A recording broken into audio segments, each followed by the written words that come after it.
Cardiac cycle. Cardiac cycle, one cardiac cycle जो होती है, एक कार्डिक साइकिल हमारी इक्वल होती है एक हार्ट बीट की, एक हार्ट बीट की इक्वल होती है। ड्यूरेशन, इसकी ड्यूरेशन की बात करें तो 0.8 सेकंड होती है, ठीक है। और हमारा हार्ट जो बीट करता है 75 बीट्स पर मिनट, अप्रोक्स इतना वो बीट करता है 1 मिनट में, ठीक है। और एक कार्डिक साइकिल 0.8 सेकंड में मतलब जो हमारी है कंप्लीट होती है। इसमें 3 मेन इवेंट होते हैं। एक होता है एट्रियल कॉन्ट्रैक्शन, जिसको हम सिस्टोल बोलते हैं। एट्रियल, सिस्टोल और एट्रियल कॉन्ट्रैक्शन सेम चीज़ है। एट्रिया यहाँ पे कॉन्ट्रैक्ट करती है, ब्लड को पुश करती है किसमें, वेंट्रिकल में। ये हमारी क्या है, वेंट्रिकल है। वेंट्रिकल में ब्लड पुश होगा, वेंट्रिकल फीलिंग होगी। और ईसीजी में क्या बनेगी, पी वेव। जैसे ही एट्रिया सिस्टोल होगा मतलब एट्रिया कॉन्ट्रैक्ट करेगी तो ब्लड किसमें जाएगा, वेंट्रिकल में जाएगा और हमारी पी वेव बनेगी ईसीजी में। ये ईसीजी है, इलेक्ट्रोकार्डियोग्राम। फिर आती है हमारा क्या, वेंट्रिकुलर कॉन्ट्रैक्शन, ठीक है। यहाँ पे आइसोवोल्यूमेट्रिक कॉन्ट्रैक्शन है, पर मेन स्टेप हमारा क्या था, वेंट्रिकुलर कॉन्ट्रैक्शन।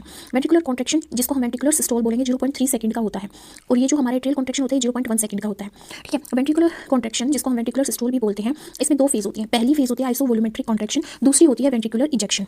दूसरी होती है वेंट्रिकुलर इजेक्शन। आइसोवोल्यूमेट्रिक कॉन्ट्रैक्शन में वेंट्रिकल कॉन्ट्रैक्ट करना स्टार्ट कर देती है, राइट और लेफ्ट, मतलब ये वेंट्रिकल और ये वेंट्रिकल दोनों एक साथ क्या करेंगी, कॉन्ट्रैक्ट करेंगी। तो जितनी भी वाल्व्स यहाँ पे प्रेजेंट थी, ट्राइकस्पिड बाइकस्पिड वाल्व जो भी प्रेजेंट थे वो क्लोज हो जाएंगी। तो यहाँ पे प्रेशर इंक्रीज हो जाता है, वॉल्यूम सेम रहता है। और दूसरी जो फेज होती है वो होती है वेंट्रिकुलर इजेक्शन।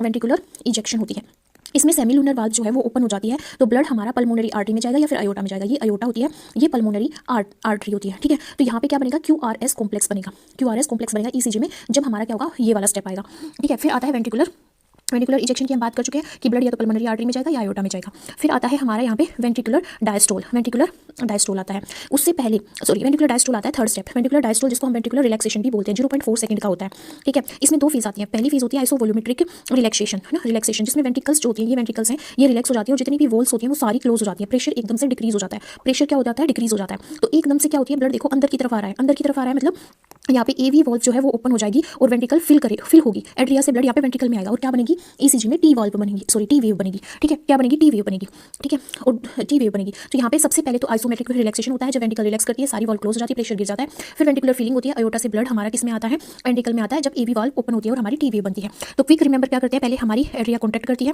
फिर हमारा आइसोमेट्रिक कॉन्ट्रैक्शन होता है दोनों वेंट्रिकल्स का, फिर वेंट्रिकल हमारी कॉन्ट्रैक्ट करती है, फिर रिलैक्स करती है और फिर वेंट्रिकल्स फिल करती हैं। पहले कॉन्ट्रैक्ट करेंगी, फिर पंप करेंगी, फिर रिलैक्स करेंगी, फिर फिल करेंगी। लॉन्गेस्ट फेज कौन सी होती है, वेंट्रिकुलर डायस्टोल होती है, जो वेंट्रिकुलर रिलैक्सेशन जिसको बोलते हैं, ये 0.4 सेकंड की होती है, ठीक है। तो देखो जब हमारी एवी वाल्व क्लोज होती है, जब हमारी एवी वाल्व क्लोज होगी, जब ये क्लोज होगी तो हमारी लब साउंड आएगी, और जब हमारी सेमिलुनर वाल्व क्लोज होगी तो डब साउंड आएगी। जब एवी वाल्व क्लोज होगी तो लब साउंड आएगी, जब सेमिलुनर वाल्व ओपन होगी तो हमारी डब साउंड आएगी।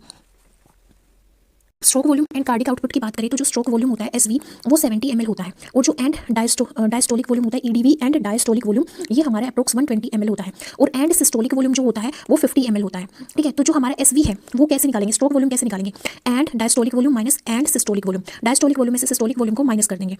सिस्टोल का मतलब होता है कॉन्ट्रैक्शन, डायस्टोल का मतलब होता है रिलैक्सेशन। तो एंड डायस्टोलिक वॉल्यूम में से सिस्टोलिक वॉल्यूम को माइनस करते हैं तो हमारा कितना आता है, 70 ml, ठीक है। कितना आता है, 70 ml। अब अगर हमें कार्डियक आउटपुट निकालना हो, जिसको सीओ बोलते हैं, तो हम क्या करते हैं, यहाँ पे हमारा जितना हार्ट रेट होता है, हार्ट रेट मल्टीप्लाई हमारा स्ट्रोक वॉल्यूम। हार्ट रेट कितना था, 75 बीट्स पर मिनट, और 70 ml हमारा क्या था, स्ट्रोक वॉल्यूम। तो अप्रोक्स 50 ml पर मिनट हमारा ब्लड मतलब जो हार्ट है वो कार्डिक आउटपुट देता है, ठीक है। कितना देता है, इतना कार्डिक आउटपुट देता है। अगर इजेक्शन फ्रैक्शन की बात करें, इजेक्शन फ्रैक्शन की